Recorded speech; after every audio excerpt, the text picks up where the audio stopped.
everybody, I'm Claudia. Welcome back to the Live Like a Goddess channel, where we learn to live like Mediterranean goddesses anywhere in the world we may be. So today we're talking about Mediterranean diet and pregnancy. Now, as some of you guys know, I am pregnant with my third baby, and this one has been a little bit of a surprise. We weren't quite expecting it. It came a little bit later in life, and after my other two were a little bit older.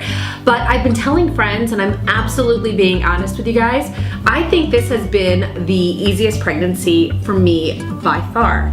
And I owe it all to a Mediterranean diet. I really think it's true. So I'm gonna talk to you guys about how to incorporate a Mediterranean diet for pregnancy. And what we're gonna be talking about are the essential vitamins and minerals that we pregnant mamas need to be passing on to our babies and sometimes get stripped out of us. Okay, so according to WebMD, one of the first minerals we need to be watching out for is folic acid, or folate. Now, folate helps to prevent neural tube birth defects, which affects the brain, the neural, and the spinal cord. And it's actually sometimes when it's being developed, or the first 28 days, when oftentimes we women don't even know that we are pregnant. So be sure to start, if you want to have a healthy baby in pregnancy, be sure to start taking not only your multivitamins early, but start adopting the Mediterranean diet early. So where do we get them naturally from? They are from legumes like lentils, dried beans, full of folate. If you're not big onto dried, go ahead and use some canned. It's all fine, it's all good. And then of course, our nuts.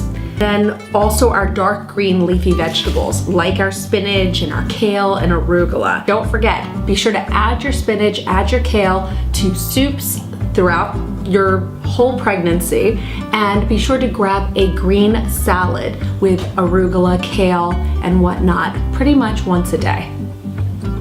Another huge one, as the baby's bones are developing, it draws on us, and sometimes our calcium gets depleted. So Greek yogurt, cheese, these are the things that oftentimes we eat throughout the day, multiple times a day, just to keep our baby's bones, ourselves and our baby's bones super strong. Also green leafy vegetables, and it's gonna be kind of crazy, but fish with bones, which we'll talk about a little bit later. So think of sardines, mackerel, herring. These fish with bones are a great source of calcium.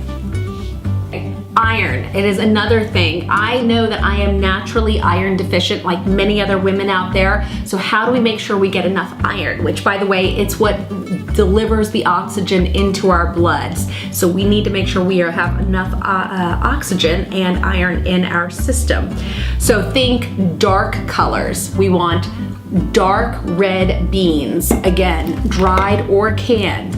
We want beef, we want steak, we want lamb. Head over to my website and learn how to make some of those bean stews, learn how to make an authentic meatball. My kids love them over top of spaghetti. That's what we use them for, and they help me a lot through this pregnancy. I know when I've wanted pate, which sounds crazy, it's actually because I was iron deficient for that week. A couple of minerals that we need are magnesium and manganese. So ladies, pregnant ladies, we are, for some reason I've had more leg cramps, and I know that this is really common with pregnancies.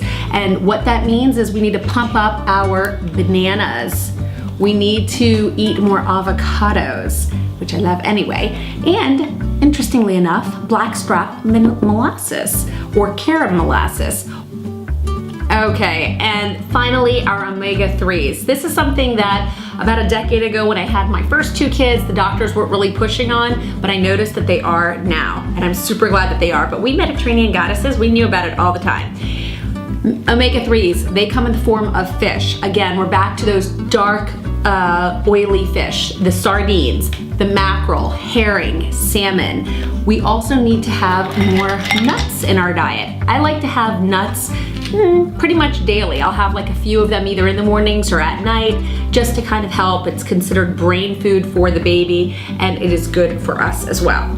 Now, I must admit, all of the Mediterranean diet that we're doing, and these are the main sources that we need to get and vitamins that we need, I still always take my prenatals as well. And you need to find a good one with the DHA in there. But I get one of these, but I don't rely solely on the pill.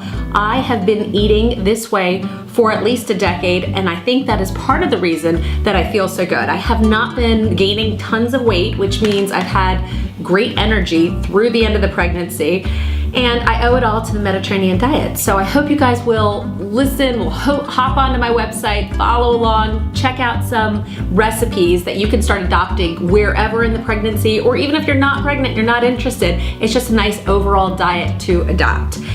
So with that, did I miss anything? Is there a certain food that you love while pregnant? And yes, we all love our chocolate cakes and ice creams. I get that, I do too. But as long as you're eating this stuff as well, the spinach and the nuts and the beans and the fish and all that good stuff, go ahead and have some cake. Dr. Claudia said it's okay. All right, guys.